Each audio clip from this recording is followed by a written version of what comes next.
Nah, ini yang menarik daripada saham-saham digital ini, karena based on experience sebelumnya kalau kita bisa lihat saham-saham digital, saham-saham komo itu dua sektor yang kalau sekali jalan itu one way gitu, naiknya dan naiknya itu bisa memberikan potensi cuan yang lumayan berasa gitu loh. Untuk kayak ngasih cuan beggar itu ya kayak dulu ya, kita waktu main Arto itu dari harga berapa 2.000 bisa sampai 15.000, itu kan berlipat-lipat kan ya. Terus cuman memang kalau kayak Goto sama Buka itu adalah mungkin kekecualian. Satu, waktu itu sektornya udah mulai kurang mendapat sentimen positif. Kedua, mereka juga adalah posisinya startup. Jadi startup itu banyak sekali pemegang saham lainnya yang begitu di listing adalah kesempatan buat exit gitu. Kalau kayak misalnya kita invest di startup, kita tuh nggak bisa kayak jual beliin saham kita. Kayak aku mau jual, belum tentu ada yang mau masuk. The only way untuk exit ya di IPO.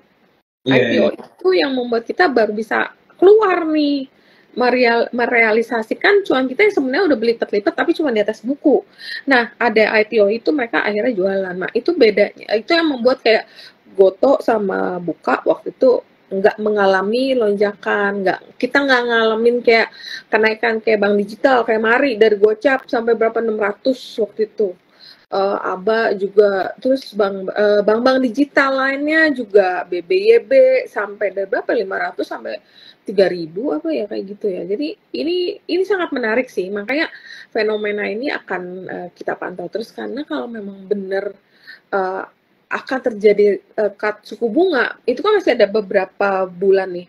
Nah, justru sebelum itu terjadi kita beli dulu sambil kita kawal dengan technical chart dan news ya, karena kan news itu sangat sensitif ya, karena mereka kan suka kayak tiba-tiba nggak jadi deh, nggak jadi cut, kayaknya mau naik aja gitu. Jadi itu yang bikin market itu sangat volatile gitu. Tapi kalau memang arahnya mereka tetap sounds-nya itu kayak dovish ya, jadi mungkin kayak Goto yang harganya sekarang masih di 100, ya siapa tahu kalau memang nanti join kerja sama TikToknya itu jalan, ya mungkin itu bisa aja nanti balik ke harga, nggak mungkin, atau untuk chances ke all time high-nya dia aku nggak terlalu yakin sih. Tapi kalau misalnya bangsa naik mungkin 50% dari sekarang, kalau kondisi nanti suku bunganya nanti terus akan benar di-cut dan sellernya itu udah stop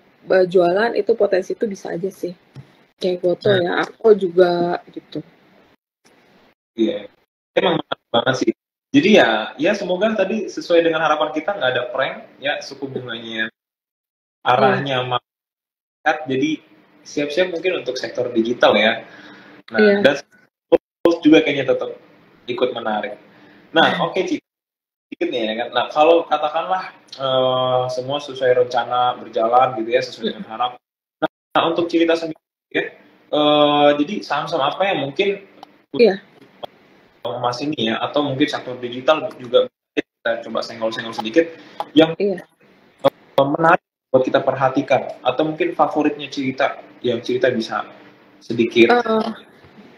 Oke, mungkin kita akan bahas dulu kayak saham-saham apa sih yang kira-kira relate dengan dengan harga emas. Ada beberapa emiten tambang emas yang suka atau menjadi incaran para investor. Mungkin di sini ada Antam. Antam itu aneka tambang. Jadi dia macam-macam, banyak sekali, ada tambang-tambang lainnya, nggak cuma emas, tapi aneka tambang karena harganya udah terkoreksi lumayan juga ya. Ini dari harga berapa tuh, ini baru mulai rebound, dan technically kayak ada potensi kayak membentuk rounding bottom ya. Jadi ini juga lagi kelihatannya mau ngetes MA 100, walaupun kemarin itu udah sempat naik tapi turun lagi. Mungkin nih kalau koreksi boleh sih.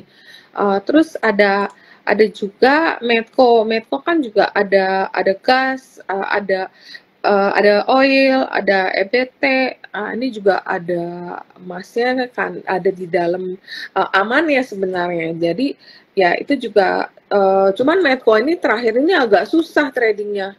Ntar naik-naik, ntar besoknya turun gitu. Jadi kalau secara teknikal Medco tuh belum menarik. Archie banyak yang suka, tapi Archie itu biasa juga kadang-kadang kita mesti trading sih kadang-kadang. Soalnya kalau udah naik kadang-kadang banyak ada yang short term doang gitu. Ntar dijual lagi profit taking. Archie itu biasa level aman untuk beli di sekitar di bawah 380. Nanti kalau udah naik-naik mungkin 396, 3400 itu area sell karena dia masih sideways gitu loh. Terus ya bener ada WNTR juga. WNTR juga ya lumayan walaupun kayaknya secara chart masih kurang menarik ya kalau WNTR ya. Iya, WNTR saat ini belum ada kayak strong signal untuk entry. Cuman kalau misalnya kalian investor, kalian simpan, ya ini harga cukup di bawah sih di harga sekarang. Apalagi kan dia punya tambang emas yang cukup bagus ya. Kemudian ada juga orang yang suka banget untuk beli saham harta. Walaupun harta ini sebenarnya bukan tambang emas, tapi dia sebenarnya lebih ke toko emas ya. Tapi banyak banget nih yang suka, cuma sahamnya memang masih sideways. Jadi kayak mencoba untuk bangkit, tapi belum benar-benar bisa keluar dari sideways-nya. Tapi ya kalau misalnya kalian yang suka trading untuk harta, mungkin boleh dilihat-lihat. Tapi ini volumenya belum bagus, volumenya masih kecil-kecil. Aku juga belum beli lagi. Aku kemarin itu sempat masuk dikit, tapi karena volume tipis-tipis, akhirnya aku jual lagi karena nggak enak mainnya terlalu swingnya terlalu pendek, terus volumenya terlalu kecil, jadi kurang seru lah, kurang seru. Jadi mungkin bisa masuk yang lain dulu. Terus BRMS, cuman BRMS itu kalau 200 ke atas, itu kalau kalian perhatiin ya, selalu ada yang jualin. 200 ke atas itu selalu ada seller. Kelihatan ya kalau kita baca daripada mungkin di salah satu apps itu kita bisa lihat ya sellernya siapa.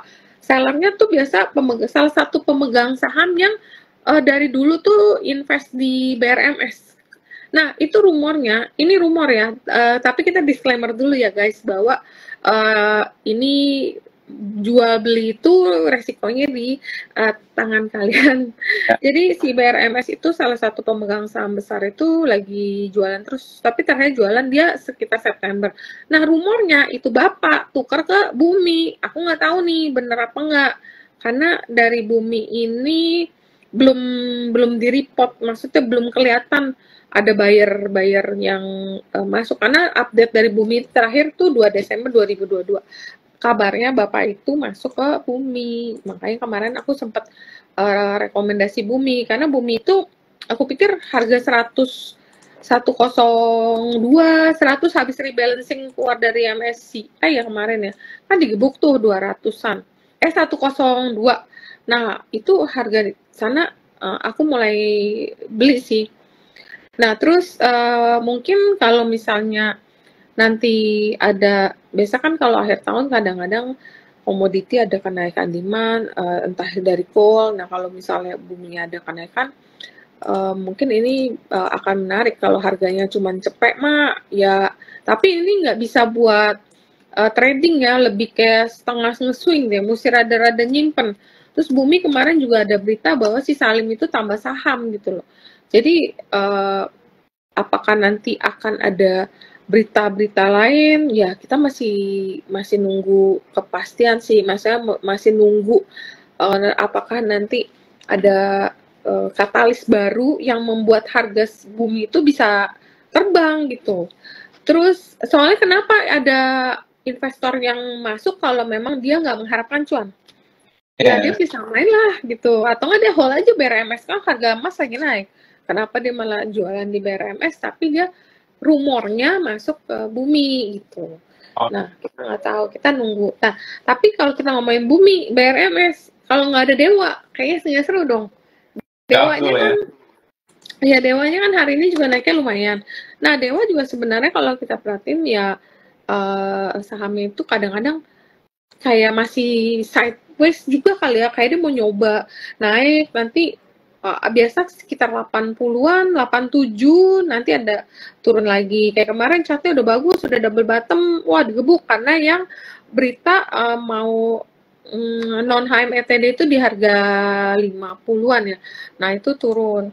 Karena itu kan dananya buat bayar utang. Terus orang masih meragukan nih, apakah yang masuk ke Dewa kemarin adalah benar-benar grup Salim atau bukan? Karena memang nggak ada kejelasan atau nggak ada kayak hint bahwa ini yang masuk Salim, tapi rumornya dua kan memang yang dibeli itu atau orang yang masuk company yang masuk ke Dewa untuk membayar utangnya itu memang ada dua perusahaannya. Gosipnya sih itu memang benar-benar grup Salim rumornya. Nah, nanti kan dia masuk berarti utangnya tinggal 200-an bio ya. Nah, ntar mungkin akan ada right issue baru nanti akan ada announcement mungkin ya nanti setelah nanti udah right dan Salimnya udah bener udah secure posisinya udah bisa diumumkan. Sekarang soalnya belum ada pengumuman, cuman dibilang ada 2 PT yang akan masuk ke dalam Dewa. Jadi tapi detailnya itu siapa itu belum dikasih tahu. Tapi ini akan menarik karena kalau bener itu Salim masuk berarti ada yang bilang gini, Dewa nanti dikasih satu kontrak dari Aman, ngerjainnya sama-sama Salim nih. Kerjaan Aman satu aja harganya udah langsung loncat karena emang pekerjaannya itu lumayan kompleks dan gede sih, katanya sih gitu. Nah, kita mungkin nunggu perkembangan apakah benar nanti private placement-nya itu akan berjalan, habis itu apakah akan ada right issue, karena waktu yang skema Bumi kayak begitu deh. Dia masuk dulu lewat private placement, ini kan 18,26 miliar lembar saham, dan pelaksanaannya di harga gocap, itu yang waktu itu bikin marketnya hampir ARB tuh Dewanya, dari harga 80-an ya paling ya. Tapi habis itu pas turun ada yang beli. Nah, diperkirakan yang beli itu ya grup yang memang pengen masuk di dalam Dewa itu. Katanya gitu. Mungkin oh ya, kalau company emas mungkin itu kali ya yang menarik ya.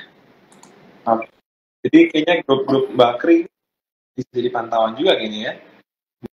Bakrinya mungkin terbatas kayak Dewa yang hot banget untuk story di akuisisi oleh Salim. Terus Bumi karena harganya 100-an mungkin boleh pantau-pantau, walaupun secara teknikal Bumi kayaknya belum terlalu menarik. Mungkin di sini kita nitip sendal dulu ya, nitip sendal. Kalau memang nanti ada rebound, kita baru kawal pakai technical. Oh iya benar, ada MDKA juga. MDKA aku suka sih, aku juga kemarin ada beli di MDKA. Karena ini technicalnya kayaknya menarik, walaupun secara MACD-nya kurang begitu bagus, tapi aku pikir ini MDKA juga turunnya udah cukup banyak, cukup menarik sih kalau MDKA juga. Terus, ya mungkin yang company emas paling itu ya. Ada sih SQMI, tapi SQMI mainnya susah. Susah. Naik nanti, makanya kalau kita lihat teknikalnya SQMI itu jarumnya panjang-panjang di atas. Jadi kayak naik ada yang buang gede. Jadi nggak bisa tuh lanjut naiknya. Banyakan trader atau scalper yang main. Jadi SQMI agak-agak sulit ya dimainnya, mesti dijagain terus ya. Kalau nggak dijagain nanti pas turun tahu-tahu udah chartnya malah jebol. PSAB kadang-kadang oke, tapi PSAB juga buat trading aja sih, jangka pendek sih. Iya, itu MBMA hari ini ada crossing gede. Hari ini ya? Ya, hari ini ada crossing gede. Nah, ada juga nih Ci, yang nanya tadi kan kita udah bahas ya, mungkin sentimen untuk yang emas nih banyak tadi yang naik dari Sudri sama Cerita, dan ingat disclaimer on juga, nanti coba sambil ditunggu ke depannya seperti apa. Nah, ini ada juga yang penasaran farmasi nih Ci, mungkin bisa kali kita senggol sedikit ke sana ya. Iya. Ya? Masih kenapa? Gitu ya, mimpin market kayaknya kita lihat. Banyak banget yang naik, bahkan sampai ARA juga ada gitu ya. Iya, hari ini banyak saham-saham di sektor IDX Health ya yang tiba-tiba naik kenceng ya. Nah ini ceritain juga nggak mungkin tadi trading di farmasi atau mungkin masih lihat dulu atau ada sentimen apa nih Ci yang bisa bikin ada Iya, yang jadi pagi? iya, ini IDX Health ini memang di luar perkiraan. Padahal sih kalau kita lihat tuh harusnya kan dia udah istirahat ya. Tapi IDX Health-nya malah naik lagi. Jadi kayak saham-saham yang ada di dalam universe-nya IDX Health seperti Kalbe Pharma sebagai the biggest market cap di IDX Health, Mika, Silo, Hill, dan Sido itu rata-rata lumayan. Dan ada juga yang kayak Era yang kecil-kecil, sama Ira, KF, Inaf juga rata-rata pada reboundnya lumayan ya.